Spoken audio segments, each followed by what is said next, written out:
Okay. Hi guys, welcome back to my channel.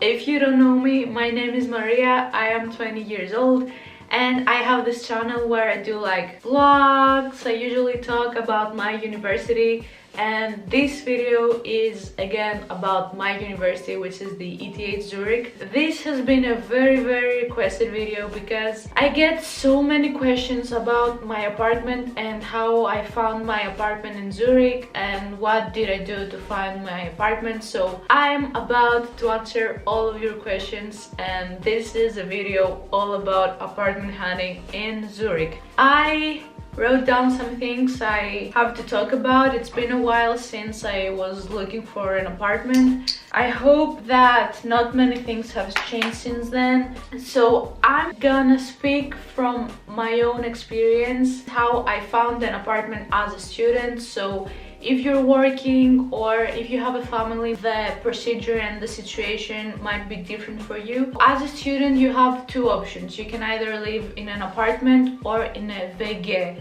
which in German is called Wohngemeinschaft.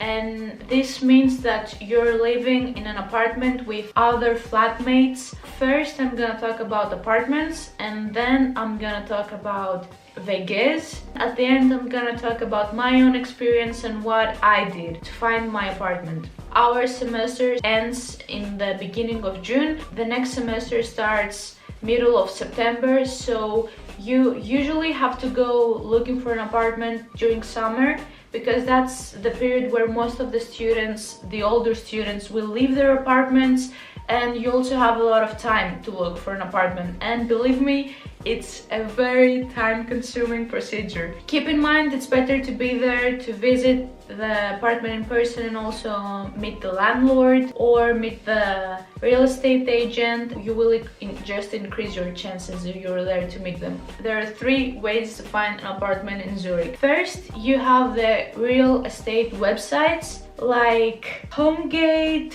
ImmoScout24, Comparis, or the housing website of the ETH. I'm gonna leave all of the ones I know about in the description, and also if you go and Google like Immobilien Zurich, you're gonna get so many more apartment websites, and on those websites you usually get an ad, and on the ad you have information about the apartment, like how big it is, how much the monthly rent is, if there are more costs other than the rent, the address of the apartment, usually some contact information for the landlord or the real estate agency that's handling the apartment. And some of the ads also have photos. Another way to find an apartment is through a real estate agent. I have no idea how this works. I didn't even go into that because I'm sure it will be very expensive in Switzerland, and I didn't want to try that out. And then the third way you can find an apartment is through Facebook. On Facebook there are many housing groups, and there's housing in Zurich, Zurich housing, student housing Zurich, and a lot more. So if you look them up, you can request to join the group, and on the group there are usually people that post ads about apartment they want to rent out, or people that are looking for apartments. They post some things about what they're looking for and stuff like that, so you can directly speak to the person that's renting out the apartment. Usually in those groups the people are looking for a sublet and not like a permanent rent, so keep that in mind. After you find the ad on the website, you usually have to contact the owner in order to arrange a showing. Sometimes there are open house days where you can go and it's already arranged, the date is already arranged, so you just go there. I didn't really like the open house days because when you go there are so many people that want to rent the apartment, so you don't really get the chance to sit and speak to the owner in person and like ask questions and stuff.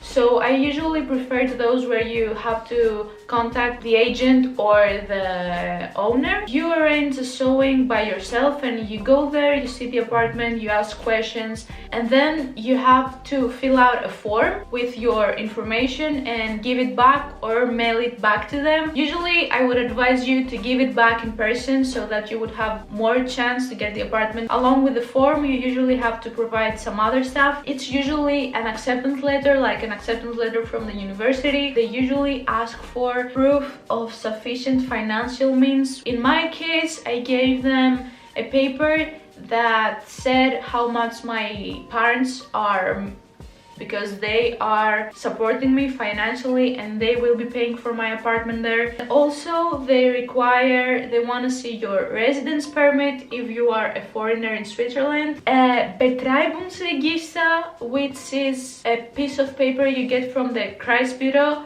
and this Kreisbüro is a place where you go to get your residence permit and other stuff like that. This Betreibungsregister, I'm not really sure what it is, but I think it's something that says that you don't have any debts in Switzerland. They also sometimes require a recommendation letter from your previous apartment or a motivation letter in order to state why you want to move into this apartment. I haven't found anyone that asked for a motivation letter, but in your case they might ask for one. They also require a copy of your ID or your passport, and sometimes also your CV. So before you start visiting apartments and sending out forms, make sure to have all of those things in order to be ready to apply for an apartment. Usually when you first rent out the apartment and you sign the papers and everything, they require you to give out a depot. It's usually 2 monthly rents in advance. They just want to make sure that if you do any damage to the apartment, then they will have the money to pay for it.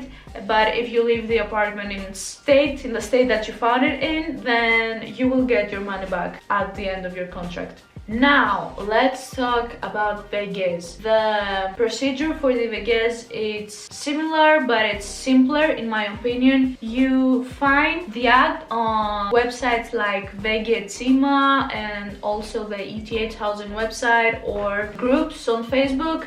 And it's again information about the apartment, but then you also have information about your potential flatmates. Then you usually have to send them an email and talking about yourself, like what are you gonna study in Zurich, what you like to do in your free time and stuff like that. Generally talk about yourself, but try to keep it brief. You go and visit the apartment and you meet your flatmates, and then they interview you. So they ask you questions about yourself and they try to find the perfect flatmate for them, because you're gonna be living with them. And you also have to make sure that you like them too, because if you don't like your flatmates, then it's not worth it. There are the university dorms, which the university dorms for the ETH, it's Living Science and Student Village. They are in very high demand. They're usually full and it's really hard to find a room there, and there's no waiting list or something like that. So the time that the room is free, you have to apply for it. There are also groups on Facebook, and the people that already live in those apartments, they're looking for people, so make sure to keep an eye on that. There's also another thing like a VG, it's called Wohnhaus, and it's like a very big house. A lot of students live in there. It's usually around 30 people living in there, and you share like a kitchen or two, like very big kitchen, 3 to 4, 5 bathrooms, living room, and you also have your small bedroom. And there's also Voko, I don't know how it's pronounced. Voko has student houses all over Zurich. You usually have your own room in there, and then you share a kitchen and a bathroom with other people. You can find different types of Voko houses. Another thing I wanted to talk about is scams. Be careful of scams, because a lot of people want to scam you. I started looking for an apartment before going to Zurich, and I sent out a lot of emails about listings. Some of those people wrote me back and they were telling me to pay them in advance, like a small portion of the rent to pay in advance in order for them to send me the key so that I can move in. Be careful for that. This isn't how it works. You shouldn't pay anything before signing anything, so please be careful about that. Scams will also tell you to pay via Western Union or something like that, like no normal bank account, no normal IBAN, so be careful of that. I did everything very last minute because my decision to move to Switzerland and study at that university was very sudden. So I flew to Switzerland 10 days before moving there, and I hadn't found an apartment or anything. And when I flew there, I was looking through listings and everything. I was applying for anything that I found on websites, and I also went on Facebook in those groups, and I was contacting the people that were posting things about apartments or rooms in an apartment and things like that. The first apartment that I moved into was an apartment, and I was sharing this apartment with another girl. I contacted her, and then I visited the apartment I would be sharing. I met her, I saw the room I would move into, and then she told me that she wants me to move into there. So that's how I found my apartment, and it was around the 5th of September, and I could move into the apartment from the beginning of October. So for that time I was staying at the apartment of one of my friends, and then I moved into the apartment in the beginning of October. But the thing is that this girl wanted to have my room for her parents to move in for the summer. So before summer I had to find another apartment to move to. So what I did is, after Christmas, I was very anxious that I wouldn't find an apartment, so I started looking right after the Christmas holidays. And when I went back to Zurich, I set up notifications in all of the real estate websites that I talked to you about.